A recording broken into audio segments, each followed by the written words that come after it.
Assalamualaikum warahmatullahi wabarakatuh. Selamat pagi anak-anak.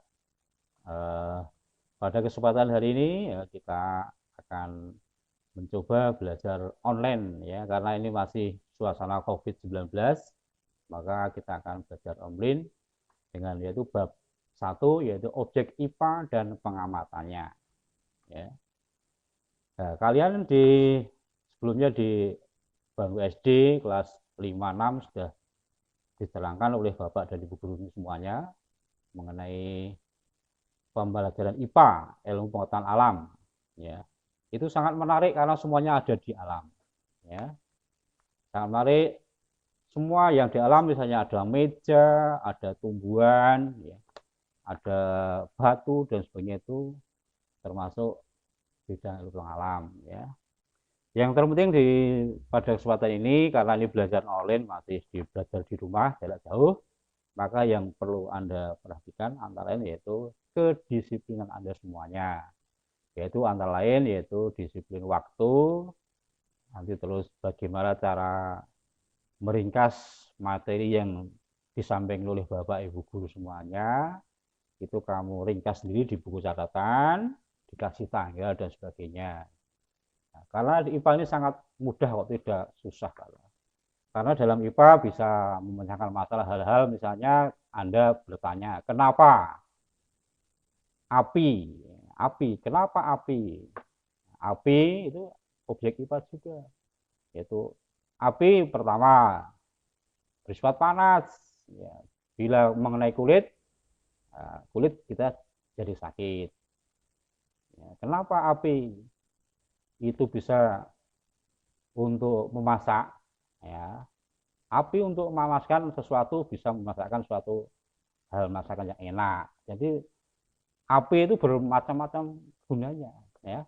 Itu contoh satu. Contoh dua, kenapa tumbuhan? Tumbuhan daunnya berwarna hijau. Ada juga mengapa tumbuhan bunganya ada yang kuning, merah, putih dan lain-lain, itu juga akan dipelajari dalam IPA. Ada lagi contoh, kenapa balon dapat naik ke atas kalau kita lepas? Itu juga itu dipelajari dalam IPA itu. Anda sudah main balon, senang sekali itu anak-anak. Balon ini berwarna-warni dan bisa untuk permainan, nyanyian dan sebagainya. Selanjutnya AC, AC di rumah Anda semuanya, ya, dipasang. Mengapa kalau ruangan dipasang AC menjadi dingin? Itu juga akan dipelajari dalam objek IPA. Ya, contoh yang terakhir yaitu lampu, ya, tidak asing lagi. Semua ruangan, teras dan sebagainya di jalan raya itu ada lampu. Ada lampu, mengapa lampu itu bisa menyala? Itu nanti juga dipelajari dalam IPA. Ya, jadi dalam IPA nanti ada sifat-sifat dari alam yang agar kita hidup lebih baik, ya. Dan nanti belajar IPA itu harus dilandasi rasa agar kalian ingin tahu. Itulah semua menarik. Jadi tolong itu dicermati seperti itu, ya. Selanjutnya, ya. Bapak pada hari ini akan memberi tujuan pembelajaran, ya. Tujuan pembelajaran yang pertama yaitu menjelaskan 3 keterampilan proses dalam pembelajaran IPA atau proses penyelidikan IPA. Itu ada 3. Ya, yang kedua, menjelaskan kegunaan mempelajari IPA, ya, menjelaskan kegunaan mempelajari IPA.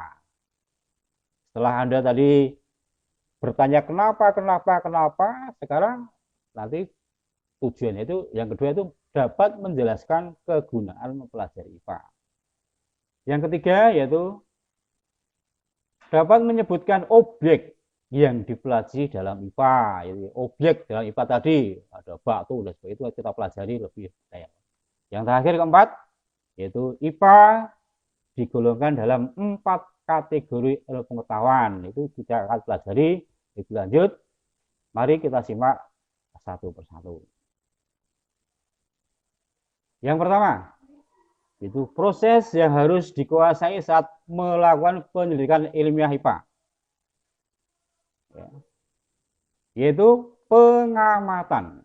Ya, mari kita simak pengamatan. Apa definisi pengamatan?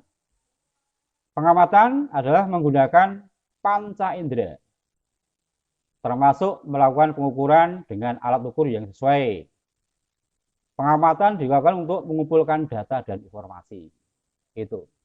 Jadi dalam pengamatan ini, ya, Anda di sini ada istilah panca indera. Ya. Panca indera itu panca itu 5, ya. Panca itu 5, ponco 5. Bahasa Jawa ponco 5. Indra. Indra itu reseptor. Ya. Reseptor itu apa? Reseptor adalah nanti alat-alat yang dapat menghubungkan sesuatu ke otak yang bisa kita jawab. Ya, itu panca indera. Jadi di sini panca indera oleh di kita ya ada 5. Kalian di SD sudah tahu. 5 itu apa? Misalnya mata. Nah, mata digunakan untuk melihat. Ya, ada cantik, jelek, buruk, merah, warna hitam itu mata. Telinga yang kedua, panca yang kedua telinga. Telinga yaitu untuk mendengar, ya, untuk mendengar, ya, bisikan-bisikan suara musik yang indah, ya, ada lagu Nikeri dari Didi Kempot, ya, itu yaitu telinga yang kita gunakan. Yang ketiga itu hidung. Wah, hidung ada hidung kalau begitu ada yang mancung, ada yang pesek, tapi ada kegunaan hidung yaitu untuk membau. Bau. Wah, ini tetangga saya kok cereng. Apa ini? Oh, wah ini jelas terasi nih, terasi. Enggak lihat mata tapi hidung tahu, ini terasi. Ada lagi, oh ini bawang. Wah, dan sebagainya itu hidung yang merasa. Walaupun tidak melihat tapi hidung bisa untuk merasa. Terus yang keempat yaitu lidah. Lidah itu untuk rasa pengecap. Misalnya ibumu masak sayur, wah ini terlalu asin, wah bu asin bu, tambah gula, kemanisan bu, wah dan sebagainya. Itu lidah, lidah rasa manis bisa, asin bisa, asam dan bisa, itu di lidah. Tolong julurkan lidahnya loh. Yang terakhir yang kelima yaitu kulit, ya kulit. Ya. Walaupun kulitnya berbeda warna, ada yang hitam, ada yang putih dan sebagainya itu, tapi kulit itu sama. Jadi sini indera itu untuk indera perasa. Nah, ya, indera perasa. Oh, halus ini. Oh, kasar ini dan sebagainya itu indera kulit, ya. Nah, itulah 5 panca indera. Jadi panca 5 indera. Indera itu reseptor yang bisa melaporkan ke otak, ya. Dari tadi ya, kita lihat gambar yang di samping yaitu anak memegang apa itu? Apa itu? Nah, itu loop, bukan apem itu, loop itu ya. Loop atau suryokonto ya. Loop atau suryokonto itu adalah kaca pembesar ya untuk mengamati atau melihat benda-benda yang sangat kecil, renik. Apa contohnya benda kecil yaitu jarum, bakteri, jamur, ya. Jadi jangan heran kalau arlojimu rusak terus Anda ke tukang arloji itu untuk membesar jarum arloji yang sangat kecil biasanya menggunakan pengamatan menggunakan kaca pembesar atau loop, ya. Ya, terus alat bantu melihat lainnya yaitu nanti ada yang namanya mikroskop dan sebagainya itu, dan loop, teropong dan sebagainya itu nanti kita pelajari lebih lanjut. Oke, kesimpulannya ya dari pengamatan ini ya Anda disuruh mendapatkan data dan informasi pertama dan menggunakan alat ukur yang sesuai. Oke. Jadi itu kesimpulan pengamatan itu memperoleh data dan informasi dan menggunakan alat ukur yang sesuai. Selanjutnya mari kita lihat ya, yang kedua, proses ilmiah yang kedua yaitu membuat inferensi. Membuat inferensi. Ya. Mari kita simak. Membuat inferensi adalah merumuskan penjelasan berdasarkan pengamatan. Ya. Merumuskan penjelasan berdasarkan pengamatan. Penjelasan ini digunakan untuk menemukan pola-pola atau hubungan antar aspek yang diamati dan membuat perkiraan. Ya, itu yang kedua, ya, membuat perkiraan. Jadi di sini dari tayangan gambar, kamu lihat itu ada anak menggunakan lop, membawa lop, terus melihat tumbuhan, ya.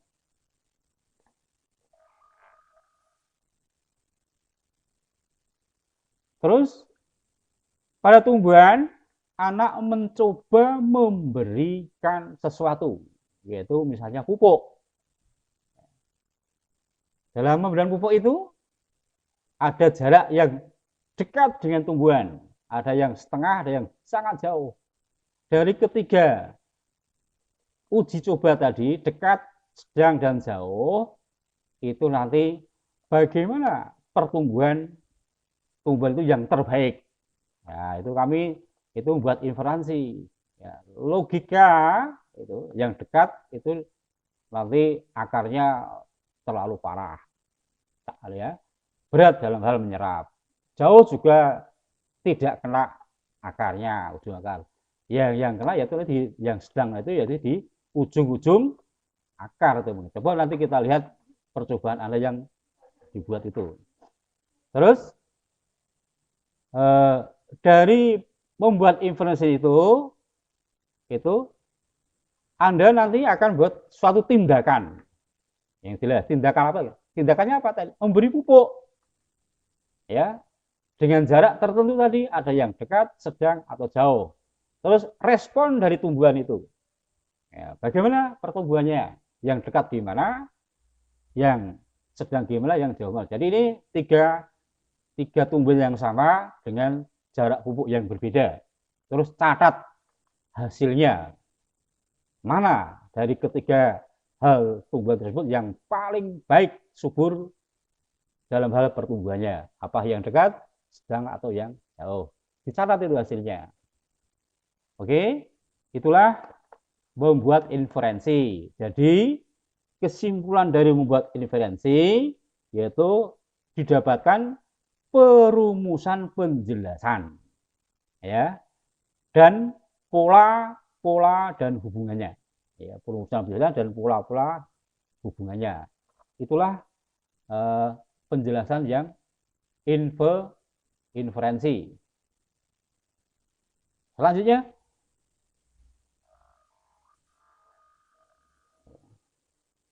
yaitu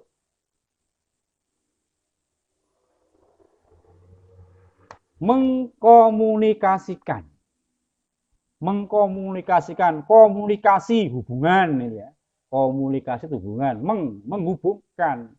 Apa yang dihubungkan di sini? Mari kita lihat, ya, pengertian komunikasi, yaitu mengomunikasikan hasil penyelidikan baik lisan maupun tulisan. Ya, mengomunikasikan hasil penyelidikan baik lisan maupun tulisan. Hal yang dikomunikasikan termasuk data yang disajikan dalam bentuk tabel, grafik, bagan, dan gambar yang relevan. Oke.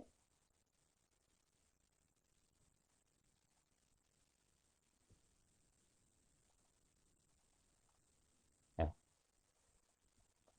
Lalu dalam hal ini agar yang sudah dilakukan, misalnya pengamatan tadi yang pertama, yang kedua, yang kedua inferensi, terus yang ketiga nanti mengkomunikasikan ini, dalam hal komunikasi antara pengamatan dan inferensi, ya, agar ditemukan ini memerlukan dua ketahui orang banyak, ya, bisa diketahui orang banyak agar dapat dikenali atau diketahui orang banyak atau dikomunikasikan, ya.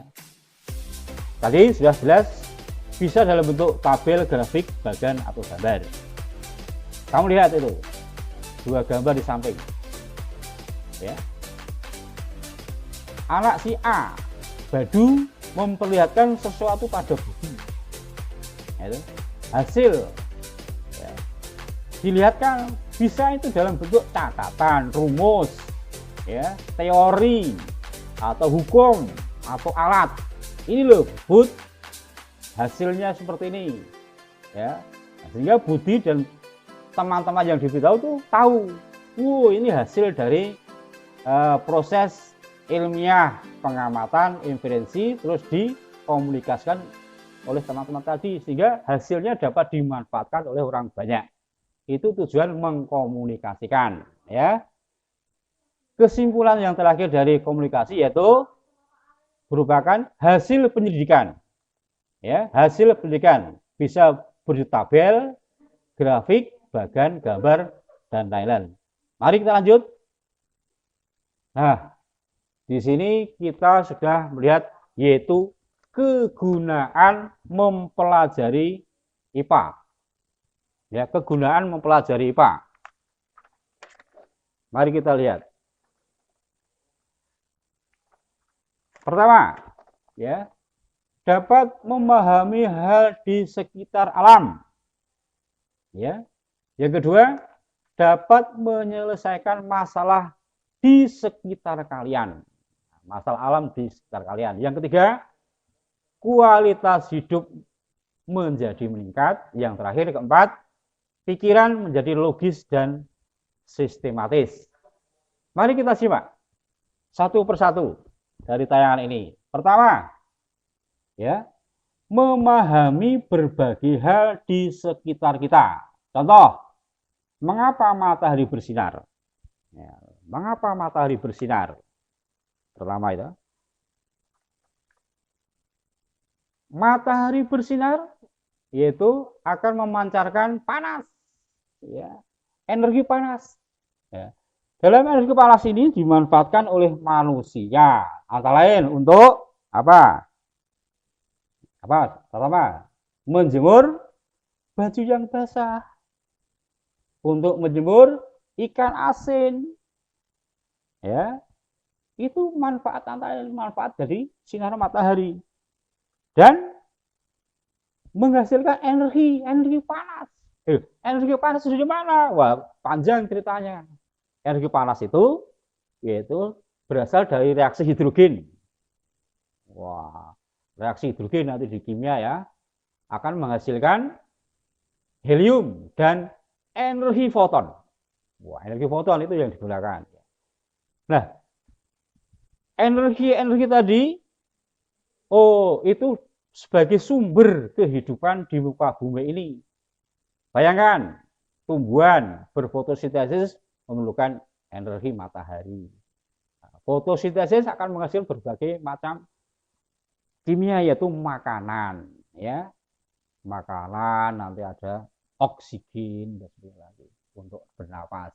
Itu juga memakan energi matahari. Itulah yang pertama. Yang kedua, ya, menyelesaikan masalah. Misalnya, bagaimana mendapatkan air bersih dari air yang keruh. Bagaimana mendapatkan air bersih dari air keruh. Itu bisa IPA mempelajari itu. Karena apa? Yaitu air yang kotor tadi melalui beberapa proses, yaitu antara lain penyaringan atau filtrasi. Ya. Setelah disaring menggunakan arang, menggunakan pasir, kerikil, batu, sabut, nanti air ditaruh situ nanti akan menghasilkan air bersih. Setelah air bersih ada nanti dicampur klor atau kaprit, sehingga bakterinya patogen tidak ada, sehingga air layak dikonsumsi. Itu manfaat yang kedua. Yang ketiga, ya, meningkatkan kualitas hidup. Meningkatkan kualitas hidup. Contoh, apakah bunga yang ditanam akan tumbuh? Nah, itu contoh. Apakah bunga yang ditanam akan tumbuh, ya, itu juga proses dalam meningkatkan kualitas hidup. Tidak cuma bunga biji, tapi dengan stek bisa, dengan cangkok lebih baik. Tetapi stek cangkok bila dibandingkan dengan biji itu beda dalam hal kokohnya, kokoh tumbuhan. Ya, kokoh mana? Ayo, siapa ingat di SD dulu oleh guru IPA SD dulu, kokoh mana antara biji dibandingkan dengan stek atau cangkok? Ayo, siapa bisa? Lebih kokoh yang dengan biji, ya, dengan biji. Oke, tapi itu kalau stek, cangkok dan sebagainya itu kualitasnya itu lebih cepat mendapatkan hasil atau buahnya atau cepat berbuah. Yang terakhir, ya, nanti keempat, tapi sebelum keempat masih kualitas hidup.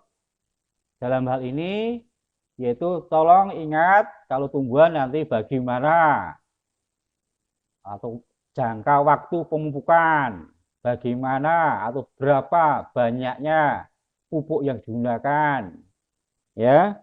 Terus dosis atau jarak, ya, jarak pemupukan dari tanaman itu bagaimana, itu tolong diperhatikan. Kalau semua diperhatikan, nanti akan hasilnya yang baik, maka kualitas hidup akan meningkat.